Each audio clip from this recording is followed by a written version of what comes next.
শবে বরাতের রোজা রাখলে কি হতে পারে আপনি কি জানেন?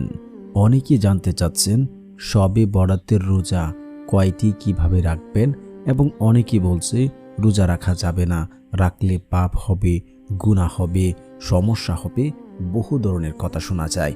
বলে শবে বরাতের কোনো রোজা নেই। এই বিষয়ে জানতে চেয়েছেন এক বোন। ধন্যবাদ, সুন্দর একটি প্রশ্ন আপনারা করেছেন।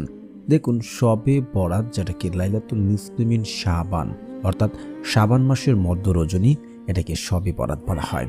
এই শবে বরাতকে কেন্দ্র করে সমাজে বহু প্রচারিত কুসংস্কার রটিত আছে। অনেকে বলে শবে বরাতের দিন রোজা রাখা যাবে না, নামাজ পড়া যাবে না, ফরজ বলছি না, নফলের কথা বলছি। শবে বরাতের দিন হালুয়া দেওয়া যাবে না, হালুয়া রুটি পাঠা যাবে না, ইত্যাদি ইত্যাদি ঘটনা, ইত্যাদি ইত্যাদি কথা শোনা যায়। দেখুন, শবে বরাত হচ্ছে অত্যন্ত গুরুত্বপূর্ণ একটি দিন বা রাত আপনারা বলতে পারেন, যেটাকে লাইলাতুল নিসফি মিন শাবান অর্থাৎ শাবান মাসের 15তম রাত, যেটাকে শবে বরাত ভাগ্য রজনী মুক্তির রাতও বলা হয়ে থাকে। তো এই রাত্রে আল্লাহ সুবহানাহু ওয়া তাআলা নিম্ন আকাশে নেমে আসেন, এসে তার বান্দাদের ডাকতে থাকেন। কে অভাবে আছো, কে দারিদ্রতার মধ্যে আছো, কে বিপদে আছো, কে কি অবস্থায় আছো, যদি তোমরা আমার কাছে চাও আমি তোমাদেরকে তা দেব। আল্লাহ তাআলা তার বান্দাদের এভাবে ডাকতে থাকেন। আর ওই সময় যখন কেউ আল্লাহ তাআলার কাছে কোনো কিছু চাইবে, আল্লাহ তাআলা তাকে তা দেবেন, এটা আল্লাহর ওয়াদা। আর আল্লাহর ওয়াদা কখনই পরকালাপ হয় না। আল্লাহ রাসূল সাল্লাল্লাহু আলাইহি ওয়াসাল্লাম বলেন, যখন কোনো বান্দা আল্লাহ তাআলার কাছে দু হাত তুলে দোয়া করেন, আল্লাহ তাআলা ওই সকল বান্দার হাতকে খালি হাতে ফেরত দিতে লজ্জাবোধ করেন।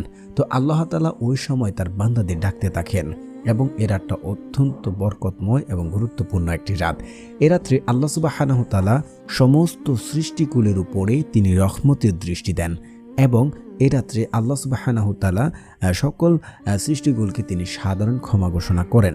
কিন্তু কয়েক শ্রেণীর মানুষকে ব্যতীত, যারা অহংকারী, যারা হিংসুটে, এবং যারা বিভিন্ন ধরনের এমন 4 শ্রেণীর রূপ রয়েছে, তাদেরকে ছাড়া আল্লাহ তাআলা অনেকে ক্ষমা করেন।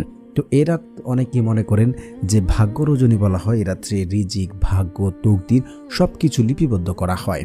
এ রাত্রে কে মারা যাবে, কে সৃষ্টি হবে, দুনিয়াতে আসবে, কার সাথে কার বিয়ে হবে, এগুলো লিপিবদ্ধ করা হয়, অনেকের ধারণা রয়েছে। দেখুন, আল্লাহ সুবহানাহু ওয়া তাআলা আমাদের কে কোথায় কত টাকা ইনকাম করবেন, কার সাথে বিয়ে হবে, কখন মারা যাবে, এটা আমাদের পৃথিবী সৃষ্টি হওয়ার 50,000 বছর আগে লিপিবদ্ধ করে রেখেছেন। কিন্তু আল্লাহ সুবহানাহু ওয়া তাআলা এমনও কিছু রেখেছেন যা আমলের মধ্যে পরিবর্তন করা সম্ভব রয়েছে। তবে এ রাত্রে যদি এমনটা করা হয়, তাহলে এক বছরের যে বাজেটটা, আপনি এক বছরে কত টাকা কামাই করবেন, এক বছরে আল্লাহ তাআলা আপনাকে কত দেবে, আপনি কি করবেন, এইগুলো লিপিবদ্ধ হতে পারে। তবে এটা নির্দিষ্ট কোনো সূত্রে নয়, অনেকে যেহেতু ধারণা করছে এমনটা হতে পারে। তবে এই রাতকে কেন্দ্র করে অনেকে নামাজ পড়েন, রোজা রাখেন। এখন হচ্ছে যে এই রাত্রে পরে রোজা রাখলে সওয়াব হবে কিনা, অনেকে মনে করি পাপ হবে, গুনাহ হবে, বিভিন্ন ধরনের কথা শোনা যায়।